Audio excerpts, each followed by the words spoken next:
Ladies and gentlemen, let's give it up for your fearless leader. You got it, dude. Let's go. All right. And here we go. Welcome back to the Here We Go podcast. I got myself, Trent Ging. Colin Phillips is back from traveling. Still got the best fucking mustache in the game, buddy. And Greg Holt joining us tonight. Greg, how are you doing? I'm good. Well, there went Colin. Colin was already out. Yeah. Right back to the I'm internet issues good. he had before he left. So, yeah. Yeah, I'm on because Trent needed somebody, and by somebody meaning anybody to join along. So I like it. All right, so we're going to get into this thing while Colin gets logged back in here. So, sorry, Colin, I accidentally removed you. Hey, Colin, you good? Yeah, I'm good. I'm good. yeah, now I can hear him. Yeah, I was going to say you were like delayed on the sound there. All right, so end of the season for some teams, other teams moving on to the playoffs, which means it's that time of the year where coaches get fired. I think there might have been one big name today. I don't know if anybody heard that, but somebody who played in a game recently against the Pittsburgh Steelers. John Harbaugh is officially out. Second longest tenured coach in the NFL. What did you guys think when you saw that news? Surprise. Well, I guess a mixture of both. I mean, he's had a lot more success, like playoff wise, than Tomlin. But yeah, I don't know. It's the way I was talking about it was basically a fight between him and Tomlin to the death Sunday night. So seems that way. How about you, Colin? Were you surprised by the move? No, I wasn't. I thought, like, going into Sunday night's game, I was like, okay, kind of loser gets fired mentality. And that was clearly how it went. I think what frustrated me the most was that it's just the fact that Harbaugh is still an objectively better coach than Tomlin. And Harbaugh is the one that gets fired, right? And it's Colin's internet's going back out again. To piggyback on him, his first 5 years as a coach of the Ravens, he went 9-4 in the playoffs, but then his last 13 years, he went 4-7. So yeah, there's the what have you done for me lately type thing, but still, I have to look and see the Tomlin's over the last 13 years, but I'm sure there's more. He's got more. I'm sure he's got more playoff wins over the last 13 years than Tomlin for sure, since Tomlin hasn't won anything in a playoff game in 9 years. Yeah. So, you want to finish your thought there, Colin? Yeah, sorry. Yeah, I mean, again, it's just really the fact that, like, Tomlin is an objectively worse coach than Harbaugh, but Tomlin gets a lifetime contract and Harbaugh gets fired. That's really the only thoughts I really had. Yeah. I was, we brought it up yesterday on the show about Harbaugh not being fired, and I'm like, there's still plenty of time. And then, of course, today it comes out that he indeed is fired. And I was a little surprised, though, that the organization, after, what was he was there, 18 years? Or was he there a year less than Tomlin 18. or a year more than Tomlin? 18 years, right?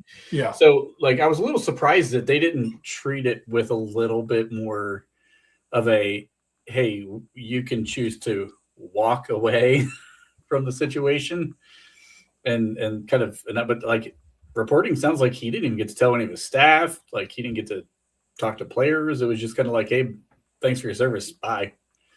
So I was a little surprised at the abruptness of the way they handled it from that organization. But let's be honest, it seemed like he lost a lot of the locker room. I know they've had a ton of injuries, but at the same time, Lamar kind of seemed to quit on the team a little bit. Was that a reflection of how he interpreted the leadership of his coach?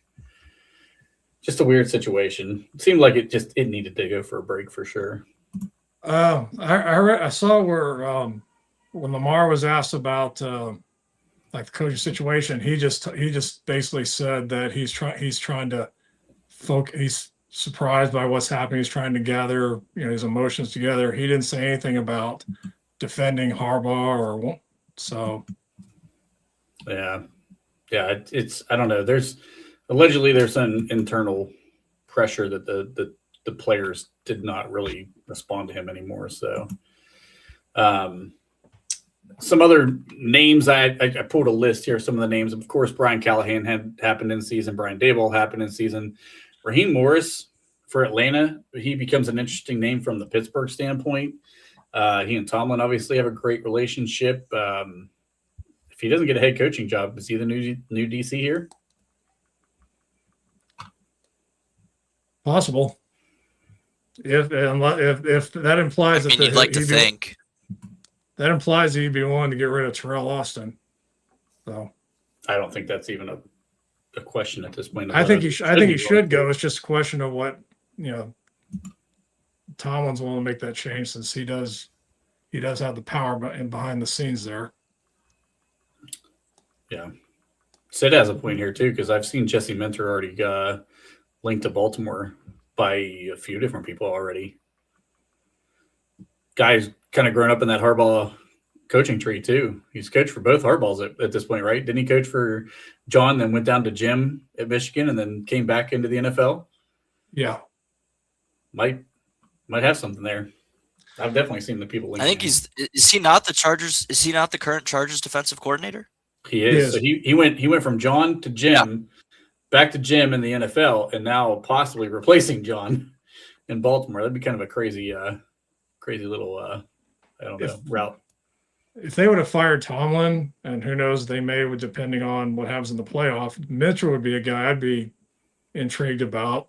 I know folks want an offensive coordinator, but I'd be fine with the defense coordinator becoming the head coach, as long as they're willing to bring somebody on that runs a good modern sort of system, and not this stuff that we've had for the last 5 years. Mm-hmm. Yeah, I think that's definitely something. And this is another name. Jonathan Gannon got fired from Arizona, which Arizona's a fucking dumpster fire. I mean, every coach that goes there is coaching for maybe a shot at a head coaching job. Oh my God. People are going to start avoiding that job, right? I mean, if you haven't already, no established coach is going there. That says coordinator. So I also saw that Stefanski got fired too. Kevin Stefanski was the next guy on my list here. He got fired. That's another one that I wasn't really shocked about, but he's getting hired somewhere. I think Stefanski's a pretty damn good offensive coordinator. He just not a good head coach, and that happens sometimes. So I wouldn't mind him coming here. Honestly, I don't think that'll happen, but I wouldn't mind him coming here to be an OC. But he has a similar philosophy, I think, to what Tomlin likes. He's a run-first guy. Mm-hmm. If Arthur Smith gets a shot somewhere else, which I'm not sure he will, but if he does, I could definitely see a possibility where Kevin Stefanski ends up here. That's the one bad thing about what happened Sunday night. The takeaway is that's if we win a playoff games, they decide to run it back, that means Arthur Smith will be back. Likely. So, yeah. Sorry. What did you think about Kevin Stefanski, Colin? That was pretty nuts, dude. I can't hear him. Or is that just me? I hear him. Oh, that's just me. Colin, can you hear us still? I don't know if it's Colin having internet issues or what, but maybe it's me. Maybe it's me cursing the show. You're welcome, everybody. Every once in a while, Colin's had some internet issues there. No,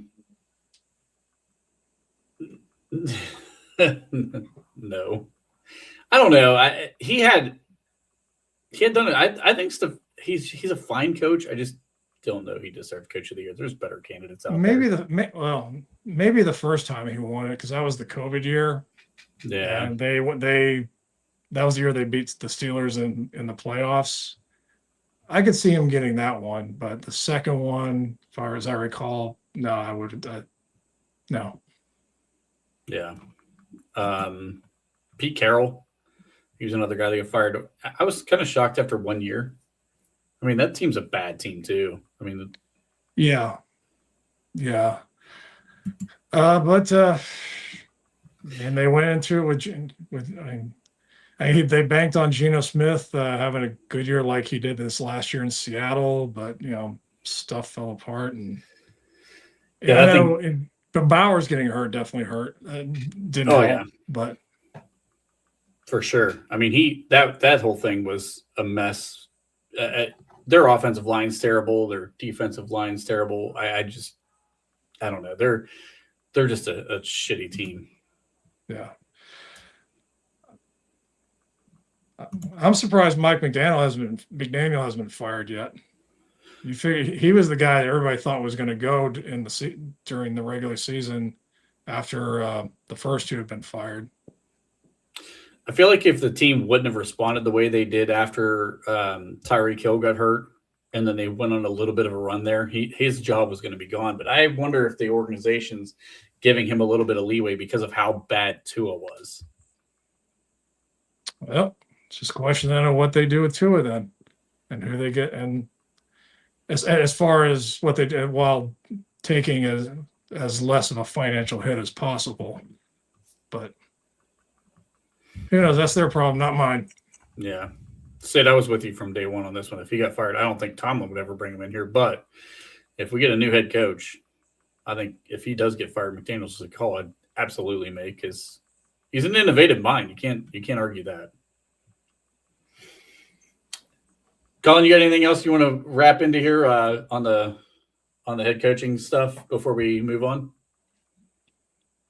No, I guess it was a good time for my Wi-Fi to just fuck me over. I don't really have a lot of opinions. I mean, I felt like with all the coaches, it really kind of just did feel like it was time. But no, just not really much. All right, let's move on to Tomlin's presser here. So, did you guys get a chance to watch the Mike Tomlin press conference today? Yeah, I got to watch it later in the afternoon. What takeaways did you have from that? Because I think what he said, he had two really, accurate statements in the beginning. How they said some of the things they did were awesome, and some of them were JV level in the game. But and then talking about how they chose to, if they overplayed the run, how they, as he said, they chose to die on that hill, which. Mm-hmm. If it weren't for the life support of the missed field goal, they would have died on that hill. Truly. You're absolutely right. Colin, Sid is giving Colin all kind of business right now. Well, I've had the occasional audio issue on the fantasy pod, so I'm not. I'm not going to chime. I'm not going to say anything. I feel for you, Colin. Get back in here. I've lost full power in the middle of these before. I've definitely had internet issues in the past. It's definitely, it happens. Yeah. I thought the die on the hill quote was a good one too. That's one of the ones I picked up on, and it was interesting because I'm like, they were solely focused on stopping Derrick Henry, even on the last drive. Mm-hmm. I'm like, you do know they have to kind of throw the ball. There's 55 seconds left. Like, they're probably going to throw the ball more than they run the ball. But even just having Derrick Henry on the field was enough for Pittsburgh. We still had all three down linemen, both edge rushers, all the way across the line of scrimmage. It was 5-on-5 football in the trenches. I mean, there was no backing off from anywhere. So it's just kind of interesting. Yes. Sid obviously watched the post-game show. As did I. That was a great night. That was a good night. Colin, how's it going? Welcome back. Can you hear me?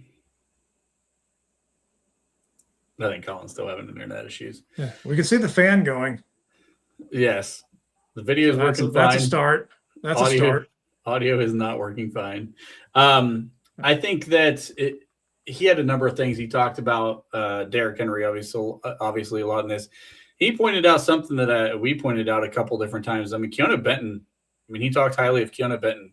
Benton had a great game in this one. I thought Benton played a phenomenal game. Yeah, there's Colin. Colin's got the audio back. We'll see, man. It's ridiculous. Well, I've talked enough, Colin. Go ahead. Make What are up we? for lost What are time. we? What What did are you we get a chance to discussing? watch the Tomlin press conference by a chance? I never watch those anymore, brother. Yeah. I told you that. I don't watch those Um, anymore. So let's go into this. Do you think Tomlin will move on after this season? Any chance at all? Win or lose, either way. Fucking, I hope. I hope. No, I don't think.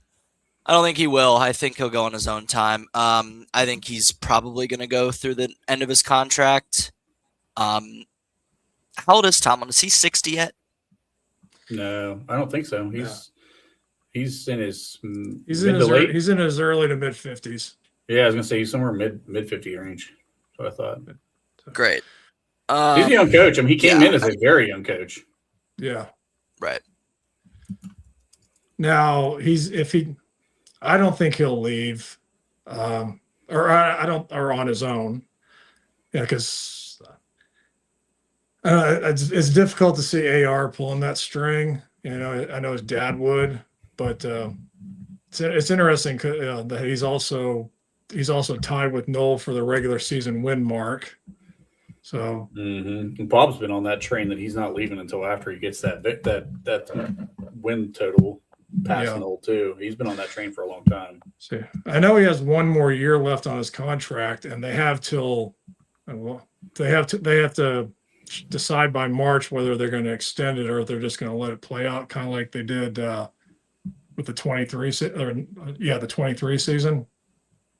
Yeah. 53. Oh, 53. I think it's interesting. Like, I don't think he's getting fired either. I think even if we get blown out by the Texans, which I don't think is going to happen, but if we get blown out by the Texans, I still don't think they're going to get rid of him. I don't think they're going to fire him. He just got back to the playoffs, especially after a dramatic fashion against the Ravens. He wins the AFC North. If we haven't fired him for other lesser seasons when he goes 10-7, it's not going to be this year. And even if we had fired Tomlin Chance in the stadiums, it's still ain't going to make a difference. Well, and they also kept Bill Cowher after he had a couple of stretches of consecutive losing seasons. So yeah, that's why I said, I don't think AR would make the call. Yeah. So, but I mean, this is just me spewing off, but if whatever happens at the end, especially if we get blown out this weekend, I would hope AR would talk to Tomlin and say, hey, if you want to stick around, these changes have got to be made. Get a better offense and have a defensive coordinator that calls the plays. Because sometimes there was talk of how Tomlin and Austin both call the plays, and if things are going bad and Tomlin's calling the plays when they go bad, then should he really? You could have to question whether he should be making the calls. Have a defensive coordinator that makes the calls. So yeah, and that's the thing is that we keep hiring coordinators that just default to whatever Tomlin's telling them to do, which you have to some degree. But at the same time, like you should be hiring coordinators to run that side of the ball. And like I've argued for a long time, Tomlin's biggest issue is he has his hands too deep into the honeypot, so to speak. Like he needs to allow his coordinators to be coordinators, and he needs to just say, okay, this is my philosophy. I want to stay in the 3-4 defense. I want to, whatever you want to do. I want to be a man heavy team. Mm-hmm. All right, go design game plans based on that. And you're going to adjust that week to week depending on who you're playing against. If you're an offensive team, I want to be a run heavy team. Okay, great. I don't want to run the spread. I want to be more of a tight end heavy team. Whatever he wants to do, like tell them that, but then let them design the game plans. And I think he's got his hands so much into so many of those aspects that it's kind of at the detriment, because I think the game's passed Tomlin up in a lot of ways. And that's one of the things that would concern me about Raheem Morris becoming the DC, was that it seemed to me like he would just go along with Tomlin, just like Terrell Austin. Just be grateful you got another coaching gig so soon, and hey, I'll go along with whatever you want. But to get as far as the changing and getting a better offense, that doesn't mean, like you said, go run the spread every time or do their old run and shoot. But there are teams like the great offenses today, they're able to run the ball, but they're also able to throw the ball too when necessary and down the field as opposed to, 3-yard outs. So focusing Yeah. on the ball. I saw somebody else bring up I think it was Sid that brought up the TV deal. Tomlin would get hired for TV right now. If he said, hey, I'm not sure if I want to coach anymore, and he told his agent, and his agent reaches out to let's be honest, they're going to reach out to every single outlet and say, hey, Mike's a free agent looking to get into TV. Mhm. He's going to get a contract offer from every single one of those places. Yeah. I mean, Heck, I could see Tomlin getting his own show like John Gruden did when he was with ESPN, because he's just that much of a personality that he'd be able to, to do stuff, to do special shows like that. yeah, for sure. For sure. Absolutely. Yeah. I think he'd get hired on TV. He'd be highly, highly paid on TV too. Oh, no question. Colin, What up? any final thoughts on if Tomlin would move on before we get into the game?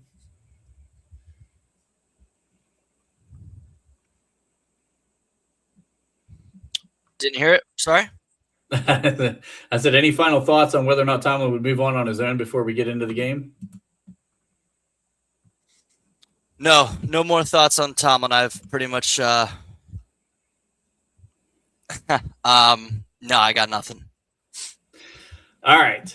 Sounds good. So let's dive into the actual game itself here. So one of the things that Corb and I have decided we're going to try to start doing is picking 3 guys from offense, 3 guys from defense. We're going to start on the offensive side of the ball with this thing. So who were your top 3 players of the game from the offensive side of the ball?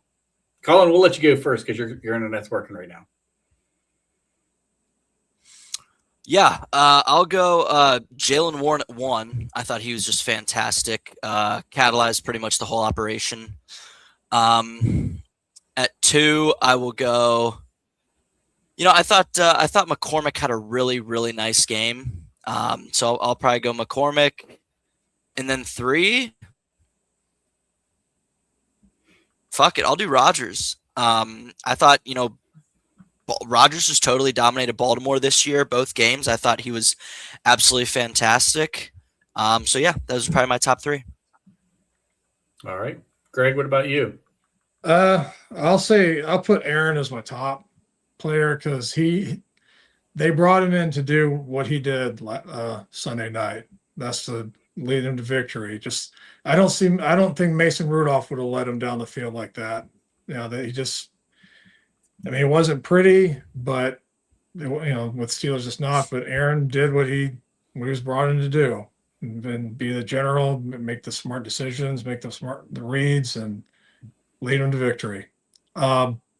Second one, I got Jalen Warren. In the fantasy pod group chat we have, I was saying a couple times, feed Jalen Warren, feed Jalen Warren, and he was awesome. Just bouncing, just be able to get the tough yards inside and then outside too. And the third one, I went in and said Gainwell. I'll give a small honorable mention to Calvin Austin because besides that touchdown, he did make a good catch to extend the drive, that game-winning drive down the middle. So. Yeah, he actually had 2 big catches on that touchdown drive that he had. Mm-hmm. I actually went the same exact players in the exact same order you had, Greg. I had Aaron Rodgers number 1. This was the game that you brought him in here for. You brought him in to win the division. He did exactly that. It started slow. It was rocky. He did not have DK Metcalf. He did not have Darnell Washington. You can talk about the guys' weapons that he had on the field, but the fact of the matter is he overcame all of it. He engineered a couple of game-winning touchdown passes at the end of the day is basically what this turned into, was a shootout at the end. And, we can talk about he missed the big throw downfield to Jonnu Smith. I thought he got caught up between looking at MVS going up the middle, and I think he caught him late, or hitting Jonnu Smith, and he missed that throw. But listen, he didn't miss much down the stretch. I think I saw a stat. He was 11 of 13 and 151 yards and 2 touchdowns in the fourth quarter. That's what the fuck you brought Aaron Rodgers in for, was exactly that stat right there. Yeah. So I thought he won the game for us in a lot of ways. Jaylen Warren was my second. Over 100, he had just shy of 100 yards, or just over 100 yards total offense in this game. Jaylen Warren played a fantastic game, a lot of tough yards. Pat Freiermuth said after the game in the interview that he thought the Baltimore defense didn't want to tackle him in the second half. Like, they were tired of getting hit by him. So that's why I was saying feed him. You know, if you hand the ball, if you hand the ball off to Gainwell, you know, your ass is fired. But no, well, and even though Gainwell got the handoff for that touchdown in the fourth quarter, but still, just the way that he was running. To your point, sorry to step on you. No, good. No, it's exactly right. I just thought the fact that, you know, when you have a guy on your team who's saying that another team doesn't want to tackle a guy, you're starting to win the mental edge in that game, and that can make all the difference a lot, especially in a rivalry like that. And then Kenny Gainwell, man, another game where he's the leading receiver, leads in targets, leads in your 7 reception yards, does get the touchdown on the ground. It's hard to look away from any one of those 3 guys as the reason why we won this game on offense. Yeah. And to Colin's point, Mason did have a good game, and, you know, I thought Zach did well too. I mean, there were some struggles, you know, trying to run it up the middle, but just the offense really broke open once Kyle Hamilton went down. There's no. Oh yeah, that was definitely a key to the game. Yeah, he made a huge difference. Once he went out of the game, it was like the floodgates kind of opened up for us offensively. The run game started going because we were struggling big time on the ground before he went out. And once he went out, it really changed a lot of what they wanted to do, I thought. And it really opened up some of the run game for us. But you think Aaron knew what he was doing on that throw? Yeah, it may seem like a bad throw or weird throw, but you knew both of them were going to collide.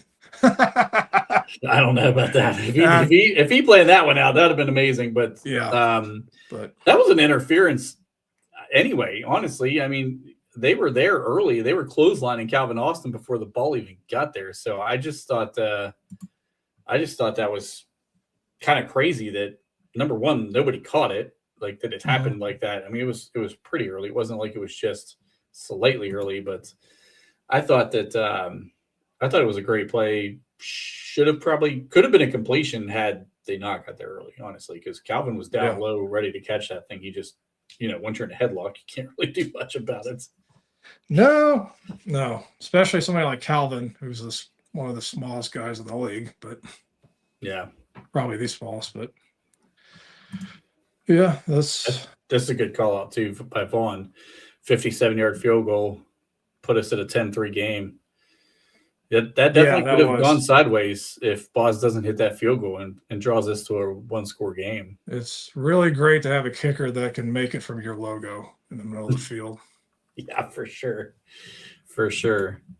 I was going to have Colin go over some of the offensive PFF grades.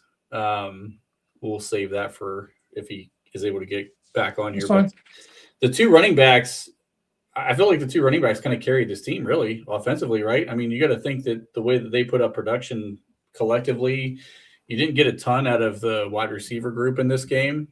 I had the numbers pulled up. I think I jumped out of it before. What did you think about the 2 running backs and the way they were able to play in this one? Well, it's what the team has become, relying on the running backs. Even when DK's there, it basically goes through the 2 running backs. You know. Yep. Would you believe me if I told you before the game that Aaron Rodgers would be the second leading rusher? No.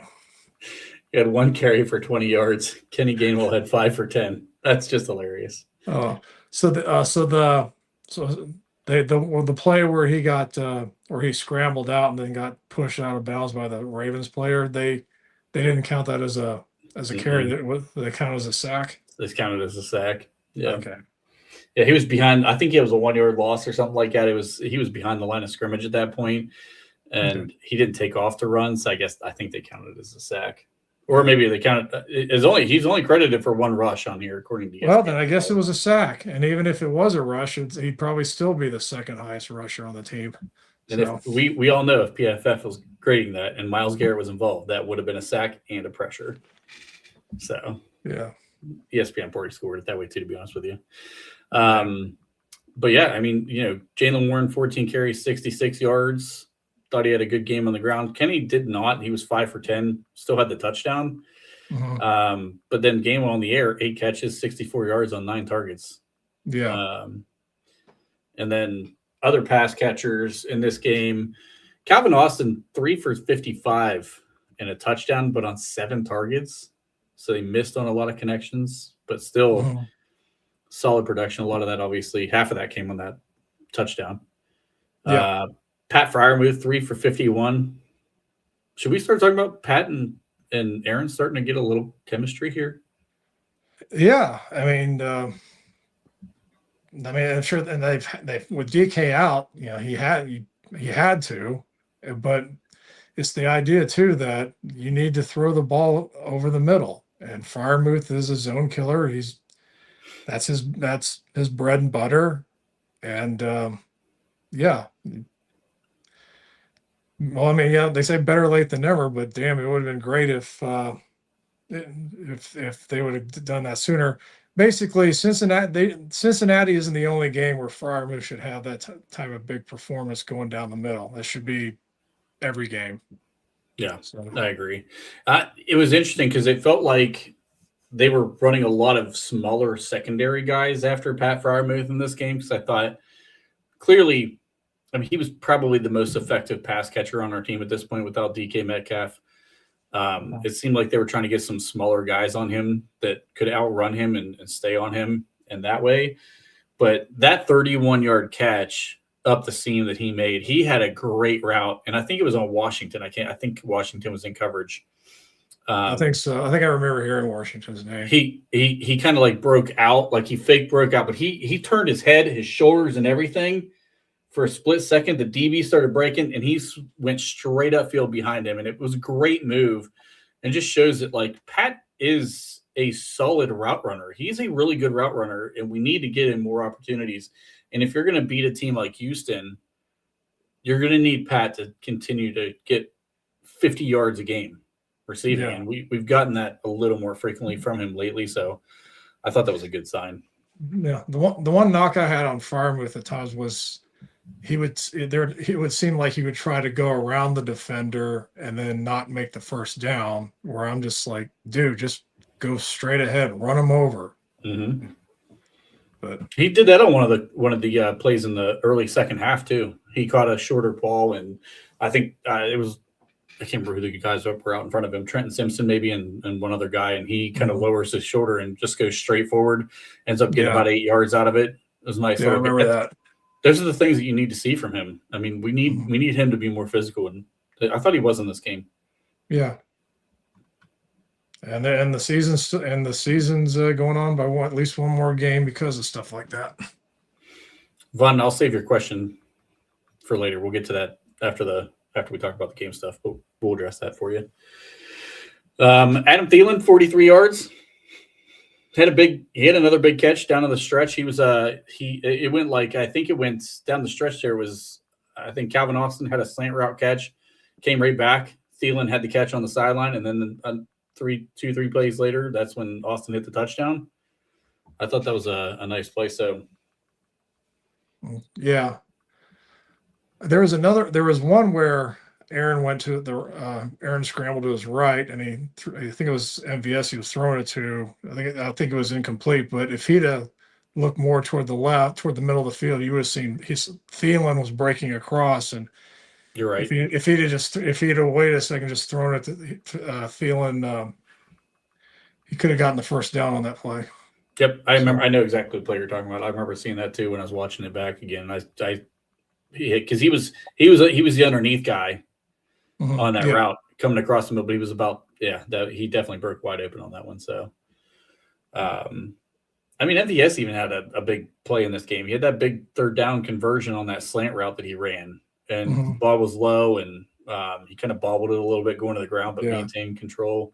Scotty Miller had a decent catch on this in this game. So At first Aaron spread the ball around. Yeah, at first it looked like the ball that MVS caught that you're talking about could have been taken out of his hands by a Baltimore defender, but he was able to secure it as he got to the ground. It was close. It was a little close, a little too close for comfort for my liking. Yeah, but the whole game was, but absolutely. Anything else from the offensive side of the ball before we switch over to defense here?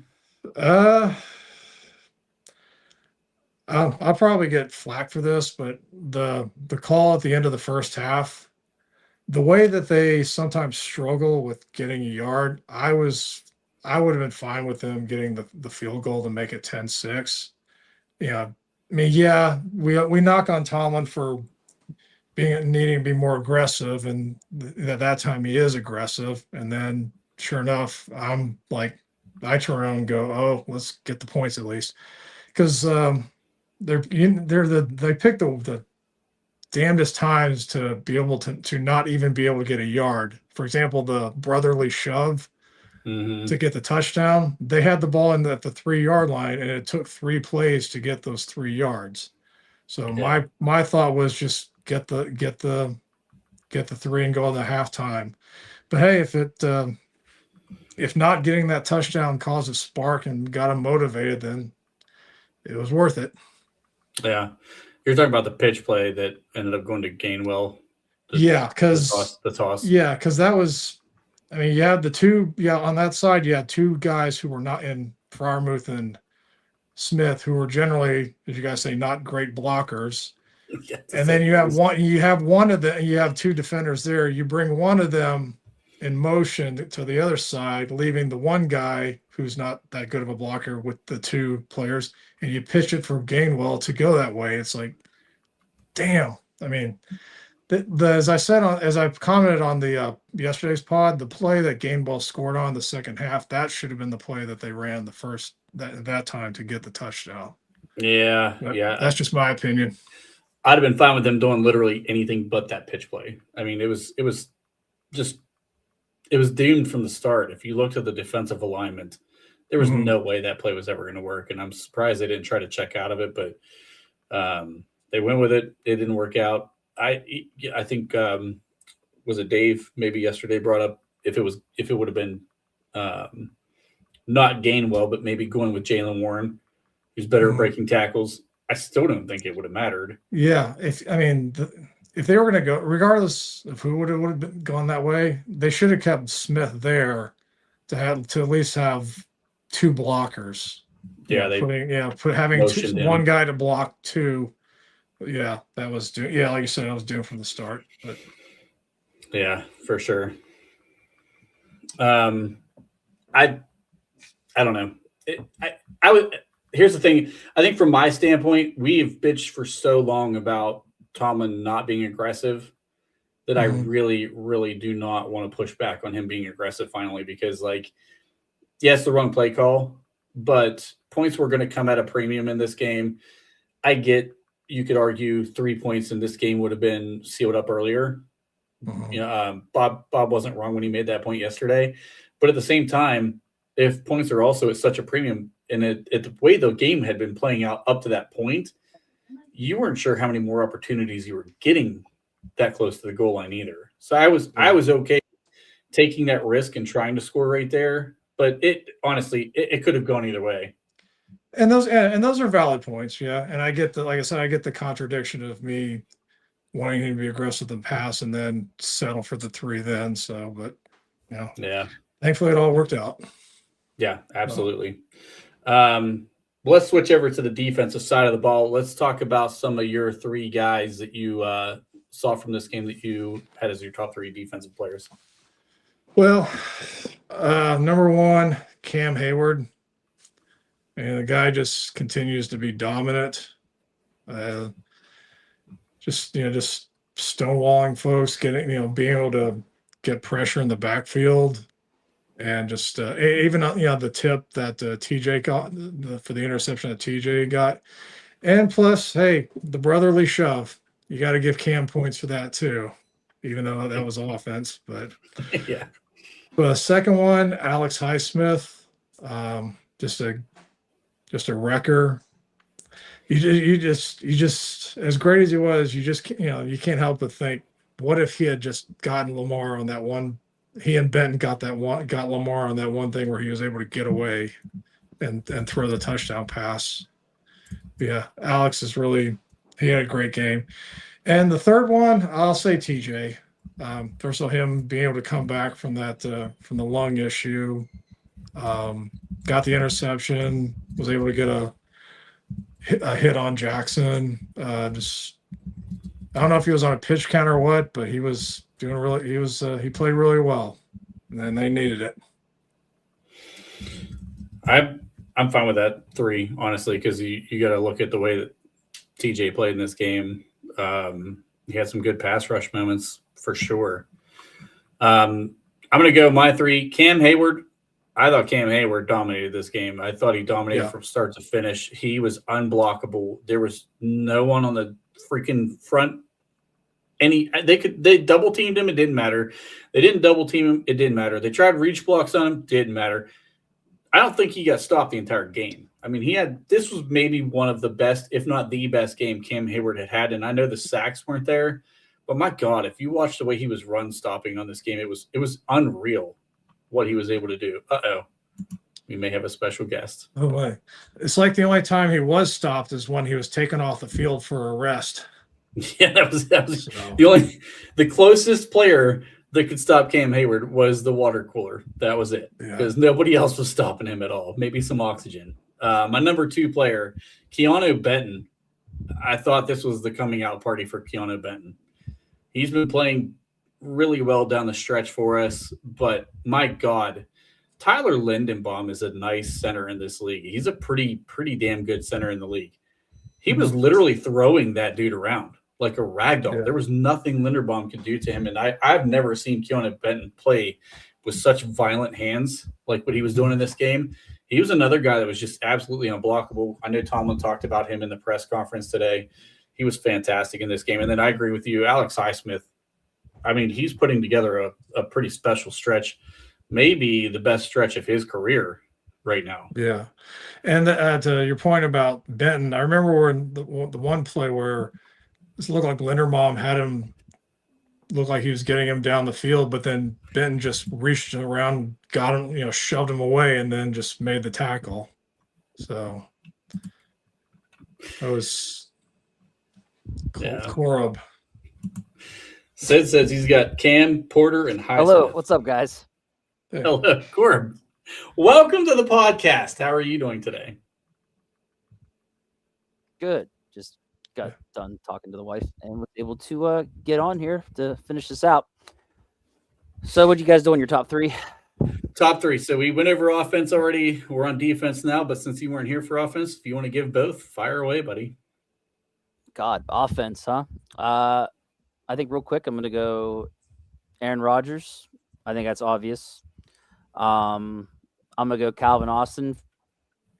And then, how about Jalen Warren?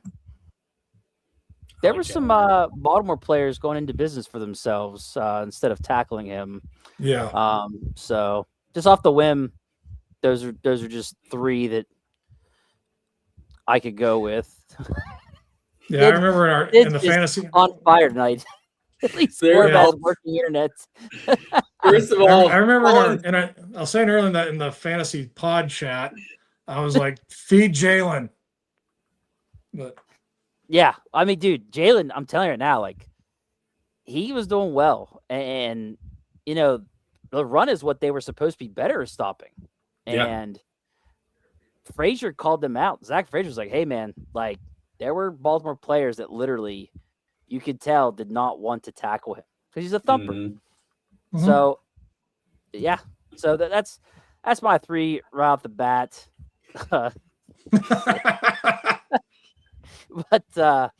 But yeah, I'm trying to think of like anybody else really that I guess Muth could be another one you could go with. Those passes down the middle there was pretty big at the end. It's always like with Muth, it's not a consistent thing throughout the game. It's in certain moments. He's always like the guy. And it's weird how it works, but yeah.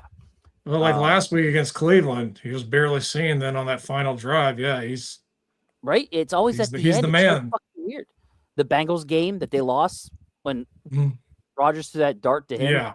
It's just weird. Like Muth has this knack for at the end of the game, like all of a sudden the quarterback goes, "Oh wait, we have Freiermuth. Let's throw to him." Yeah. Like it's just big moments. Yeah. The Ravens were like, "Oh yeah, we have Derrick Henry." We're like, "Oh yeah, we have Freiermuth." So it's strange, really annoying too. But yeah. No, indeed. All right, that's my 3-4 ish. About defense. Did you guys do yours yet? Yep. Yeah. Oh, defense. Man, I'll tell you what. It has to be Cam Hayward. God, can I say Herbig when he only got 13 snaps, but he had a sack, had that pressure. I mean, like, it's one of the things. TJ getting that interception was also huge. Guy's got one good fucking lung, so like, I kind of have to give him credit. I saw where. Sorry, go ahead. I'm gonna interrupt. No, I mean it's really it. I mean, just Hayward, the way he played, he's just incredible what he's doing at his age. It really is. So yeah, I guess those are my three. Yeah, I liked how. I guess it was when they had all three outside linebackers in. You notice how Herbig was rushing from up the middle, kind of like how Green Bay would do with Parsons. So there's one time, he got close to him, and then the one time he had Lamar twice on that final drive when Lamar threw it out of bounds. It was like, dang, Herbig had him not once but twice, and Lamar was able to get away. So yeah, you can ask those guys. Like I went crazy whenever I saw that Herbig was out there as the three edge rushers were out there in that setup. I was pretty happy to see that. I think they've been trying to do that a little bit more and more frequently as TJ's been healthy. They've definitely been doing that for sure. And Tomlin actually addressed that a little bit today in the press conference. He mentioned about how Herbig was kind of that hybrid guy coming out, and they weren't sure if he was going to be an inside or an outside, edge player at linebacker. And they're comfortable using him there is basically what he was alluding to. And I think we're going to see that a lot more in Houston. A lot more in Houston. Yeah. And the three outside linebacker look works against Lamar Jackson. I remember, it was Highsmith's rookie year, they had that look, and Highsmith went out into coverage and got a screen pass in a game that helped him win that game. But just that look is definitely successful against Lamar. Yeah, no, I love it. I mean, Herbig's just so good, man. Like, you got him, Highsmith, and TJ. I mean, if you can find a way to have those three guys out there a lot to apply pressure, it's going to go well. Someone's going to get through there. Like it's one thing to have two guys you got to worry about when you got three, because we're going to talk about Friday. We're going to talk about the edge rushers for the Texans, but dude, in reality, we have three legit edge rushers that can apply pressure to that weak O line for the Texans. So it's pretty awesome to say we have three guys. And I saw something somewhere. Somebody said that there are going to be teams that be willing to pay Herbig starting edge rusher money to have him on their team. So I've made that argument since last year. Things are going to get interesting real soon with that kid and what they're going to do with him. But that's I agree. I think the defense as a whole was very up and down in this game. You start play one, Derrick Henry ripping off 41 yards down the sideline. Yeah. And you're sitting there going, oh, fuck. Are we about to go for another 299 yards? Really? Is this the kind of day we're in for? And then, you're like, oh, yeah, a couple good stops, gain of one, gain of two, 3 plays later, 20 fucking yards down the other sideline. I'm like, oh, gee Christ, this is going to Yeah. be this type of day, man. Like, why are we doing this? And then from there on out, I mean, they really kind of, he had one other run, and then he really kind of got shut down for the remaining. In the first half, he had 100 yards rushing, didn't he? He did, Yeah. over 100 yards. And then they just, like, 60 of it in 2 again, carries. Harbaugh was just like, nah, I'm good. I don't need to use him that much. Like, I don't know. I mean, honestly, I'm sure you guys talked about the Harbaugh firing, right? Yeah. Or We whatever did. you guys Yeah, wanna we call talked it. about the coaches. Like, yeah. I don't mean to go back to it, but just in general, like, this might be the kind of stuff they looked at and they're like, what the fuck is he doing? Yep. And it's been going on all season for Baltimore, where they didn't lean on Henry like they needed to. Especially Yeah. Lamar hurt. Yeah. And I think that was a big reason why they were like, dude, what are you doing? That's like, have you heard, like, I didn't realize this because in the state that I was in at the time of the game. But I guess they had time where they could have ran it one more time Yes. to They try to did. get their kicker. With a timeout. With Yeah. a timeout. And he just chose to make it be a 44-yarder, if I remember correctly. It was. Yeah. Instead of actually running the ball, calling and giving him any little extra yards you could give him. And with Henry, you never know. He could have gotten him an extra like 5-7 yards. Or taking it to the house, because he does that sometimes too. I mean, There's that too. Yeah. Yeah. So, like, I don't get it either. Like, really, just I don't know. Harbaugh just I don't know, man. This year was very weird, very different from last year, when they knew to give the rock to Henry, and he would absolutely annihilate us. For some reason, I think early in the season, I think he had those fumbles in crucial moments. And I think Harbaugh went all out Tomlin on him. Like, you fucked up, you turned the ball over, and now I'm scared to death to really want to use you as much as I normally would. Because it happened more than once. The Buffalo game, they had a big lead against them, and Buffalo was able to come back. Yeah, because of the Henry fumbles. Yep. And it happened in other games too. And I think that is really what happened. But unfortunately, that's your bell cow, dude. That's your weapon, man. Lamar's not healthy. You got to utilize him, and they didn't. Harbaugh didn't, and I think that sealed his fate a little bit. They were just like, I think they probably looked at the overall decisions he made and was just like, dude, we got to move on. Yeah. Even the games before, when Lamar was hobbling for weeks. Yeah. And Henry's still not touching the ball 25 times a game.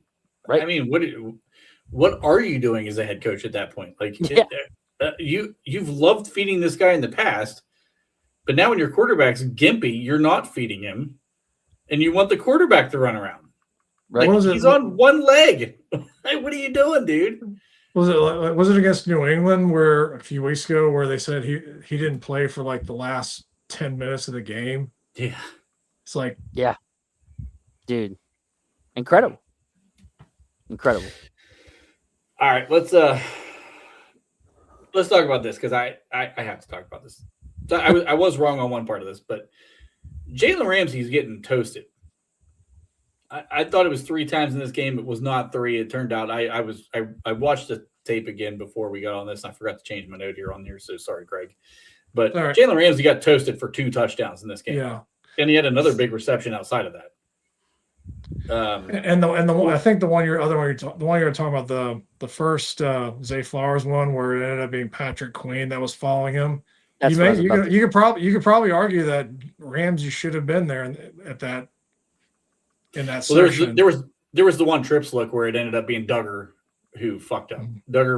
I thought it was Ramsey. Ramsey was actually a spy on that play. He was coming down into the box to be the spy. They ran that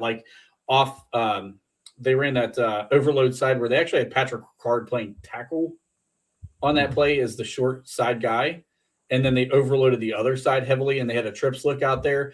And that's where all the confusion happened. And Flowers took straight off down the sideline. It looked like there was a motion from one of the defensive backs. I couldn't tell who it was, to Duggar. And then Duggar either missed it or something, but you could definitely tell Duggar was in wrong, because when he was running down the field, I just fucked up moment definitely came across his face. Well, that's what I was going to say. Like, Duggar and Ramsey just were both off, like, horrible this game. When you have those explosive plays that far down the field, that's on the safeties. and I don't know what they were doing. Like they both Duger's been bad last 2 games, and Jalen was just really bad in this game, and I just don't get it. Like I don't. The communication was horrible when they would go trips right. They did not talk. They did not communicate to know who to pick up, obviously, and it was bad.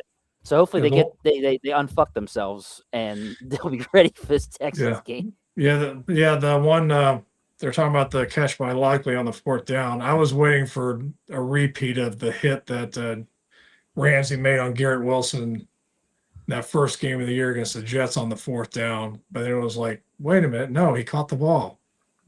Why didn't you get it? They just mistimed the jump, I guess. Yeah, it was kind of awkward. It looked really, really weird. And Bob brought this up too. I agree with this. He is going to get better, but I agree with that too.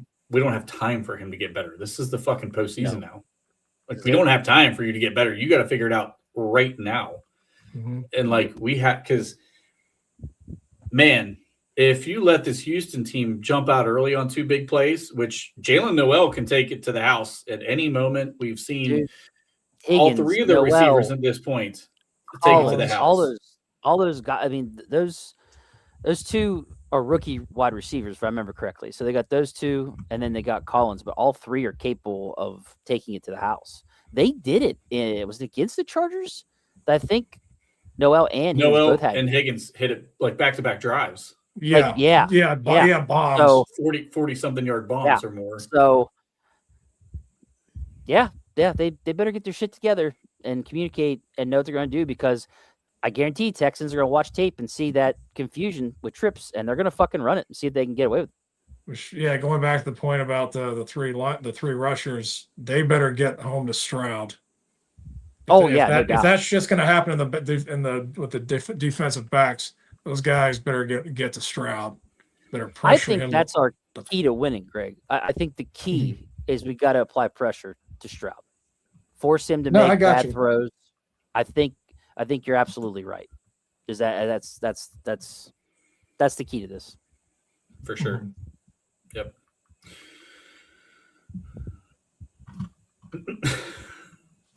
What the fuck does it play for free agent Darius Slay? No. Free agent. He's not a free agent at this point anyway, but that's still a pass. I think I would rather line up Colt 45 Corab before I bring Darius Slay back to the fold. I don't think I'm ever gonna drink that again. But anyways, let me ask you guys one more thing about. I'm asking you guys one more thing about the game before we wrap the game part up, and then I think there's 1 or 2 questions I had saved here. Was this one of the most wild finishes you guys have seen in a game in a long time, especially a meaningful game like this? Yeah, this is everything on the line. Yeah, this is I guess for Ravens Steelers, it's definitely like top 3 easily. Yeah, for sure. Probably the wildest since the Immaculate Extension. Yeah, it probably has been that long, and that was what 2016, I think 16, 27. Okay, so we're talking what 8 years, 8, 9 almost years. 10 years at this point. Yeah, 9-10 years. Right. Yeah, I guess you're right. Good Lord. Back when Antonio Brown didn't have CTE. Fucking Sid, man. They're all over. Bro. Ian Look, it was my night to relax out there in my cigar. I'm gonna chill, and then Sunday night, a little stressed. Gonna drink some Colt 45. All right, it is what it is. All right. Now they're turning back on Colin. Poor Colin's not even here to defend himself. I've recuperated. I'm ready to go. All right. You're ready to rock. I'm ready to rock. You were in it to win it. Yeah. Oh shit. I was pot committed, boys. I was pot committed. Yeah, but to the point, yeah, considering it's Ravens Steelers and it's normally a low scoring affair, just the fact that many points were scored in that relatively short amount of time. Yeah, it's made it even wilder finish. So here was one Sid put up earlier. Why was JPJ on fucking DeAndre Hopkins? That makes no sense. What are they doing? Like, I mean, I talked about him. I thought in the war room, I'm proposing like JPJ just shadow Flowers because, like, why the fuck not? He's the only pass catcher on the goddamn team. Like, basically, him or Likely because Andrews is cooked. Yeah. Hopkins might run a fucking slower 40 than goddamn Zach Frazier at this point. Hopkins is cooked. He's cooked. I was wondering why guys. I was wondering why we didn't hear JPJ's name all night, but that's why, because he was covering a guy that, and the one time that he thought about throwing it to him was that blown coverage in the fourth on that last drive. Oh, that one, yeah. In fact, the only time we heard, the only time I think JPJ was even mentioned was on the penalty on the touchdown that was called back, or that was declined. But JPJ had to be like, what the fuck are we doing here? Why am I on D-Hop? Because 3 years ago when he shut down D-Hop was relevant? I don't know. Like, dude, he's old and washed. He's not going to get another contract after this year. Let's be honest. You don't. Good. It's great. You don't need to hold a guy that can't run past you. So yeah, all you have to do is watch tape, and then look at the stat box, and you'd see Hopkins hasn't done much this year. Like Flower, he should have been on Flowers the whole game. I agree. I even mentioned, like, I don't care if even if you were in a zone coverage, I'd still have him shadow. Yeah. Like, I'd have him locked up one-on-one, no matter what. And they didn't do that at all, which was confusing as shit. Which I get it. They were trying to stop Henry, and you're going to run a zone. I mean, look, Jesus Christ. Let's be honest here. Like, I don't want to be this, like, super huge negative person about this game, but there was a lot of fuck-ups in this game, too. Like, there was, like, they won. It was great. Like, the way we came back in the second half to put up a lot of points, I mean, it was awesome. But, like, man, that first half was rough. Yeah, what's that? That was the JV part of part of their performance that Tomlin mentioned. They were awesome, and then they were also JV. Yeah. I mean, the Aaron was a little off in the beginning. That horrible throw to Janu Smith that Trent, I think you speculated that he meant to throw at somebody else and change his mind mid-throw. But the not running to get that first down was awful. Like, there was giving up those touchdowns, big plays. I mean, like, there was a lot of bad in this game, but there was the good in the second half was awesome to see too. So, but man, they got lucky. They really did. They did. I'll take 26 points, even though the Ravens' pass defense is horrible, but I'll take 26 points without DK Metcalf, and we'll call that a win. Oh, right. Yeah. That's the big deal. Like, 26 without DK Metcalf. Heck, double digits, period, because last game we went at 6.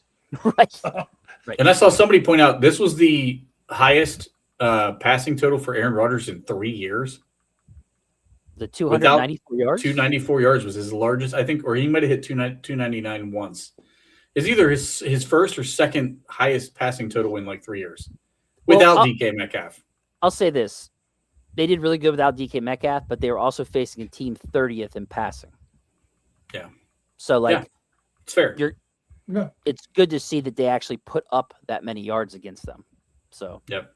Mm-hmm. And when they needed to. So, God, I can't wait till Monday. All right. Anything else you guys want to put a bow on this game before we go to we have one more question here from Vaughn, and it's I'm draft good. related. How do you guys feel? Well, how do you guys feel like about Boswell kicking it to the returner instead of kicking it in the end zone on that last kickoff? It flipped the field position pretty good. I mean, we had been covering them pretty well for the whole game, but still, I agree. Given situational, you got to be aware. Like, again, what the fuck? Like, what are you guys doing? Like, I don't.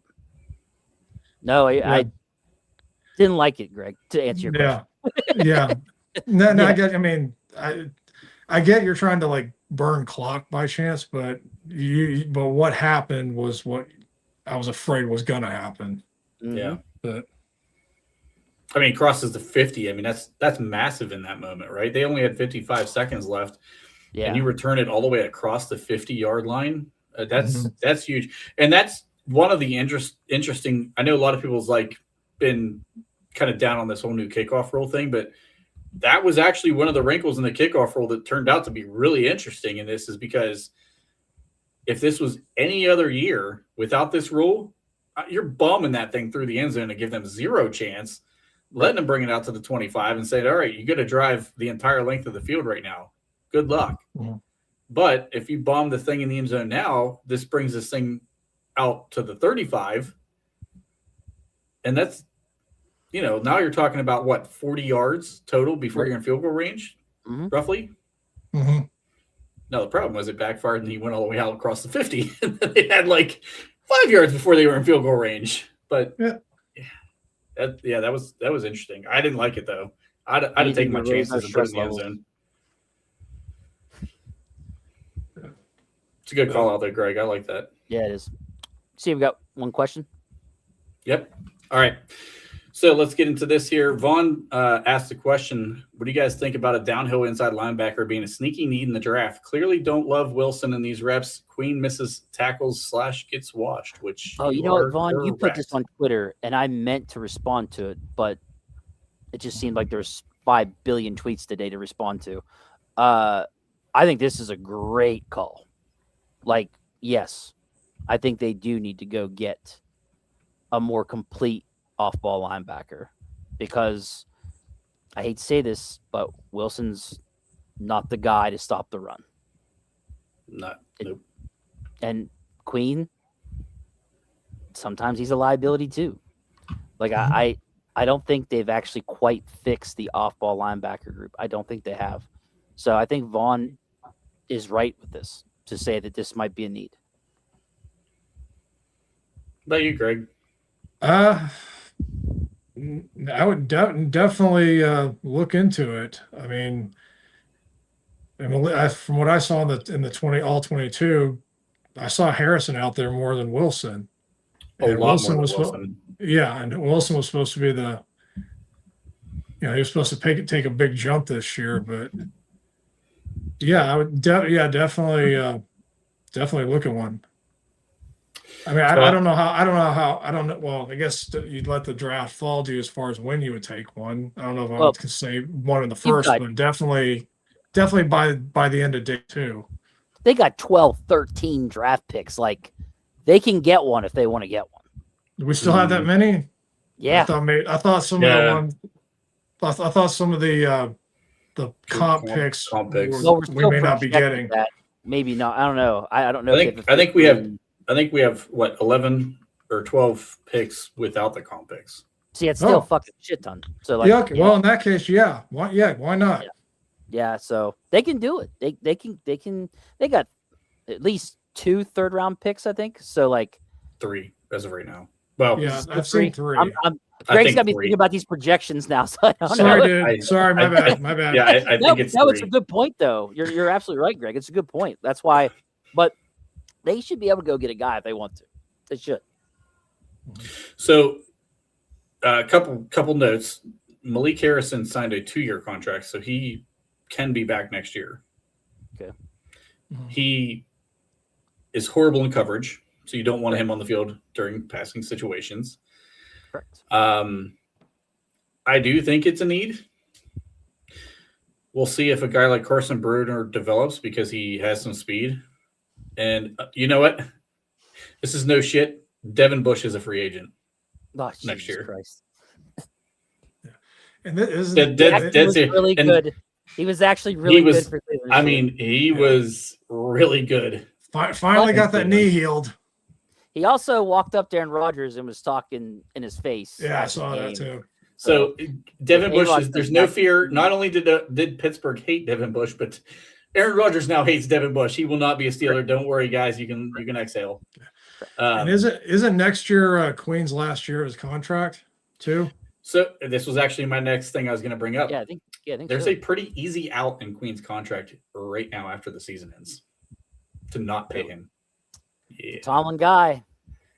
It's not a lot of guaranteed money. He has I think the highest. I think he's still.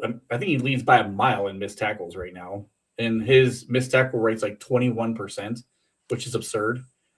Jeez. He does make a lot of plays. He's a very boomer bust linebacker, which is tough for your green dot guy to be that guy. If that was Peyton Wilson, if that's Peyton Wilson, I'm like, great, dude. If you're going to be a boomer bust guy and you make huge plays, and you have a solid guy in there like a Bobby Wagner type who just fucking tackles everything that moves, like I'm fine with that. But like Patrick Queen has not been that guy. I'm not even sure. I think there's a conversation that should be had about whether or not you bring Patrick Queen back in the fold. Well, remember Tomlin also defends him, saying this is he didn't have the green dot in Baltimore. That was Roquan. So, which he is outplaying Roquan right now because we just saw Roquan get his ass pushed in. If my aunt had male parts, she'd be my uncle. So, boom. And this is why you bring quarterback to the podcast. Hey, I'm just quoting my coach. I'm just. Oh, good. It's not because I'm fucking up. Good. That's my coach. I gotta quote him. You know what I'm saying?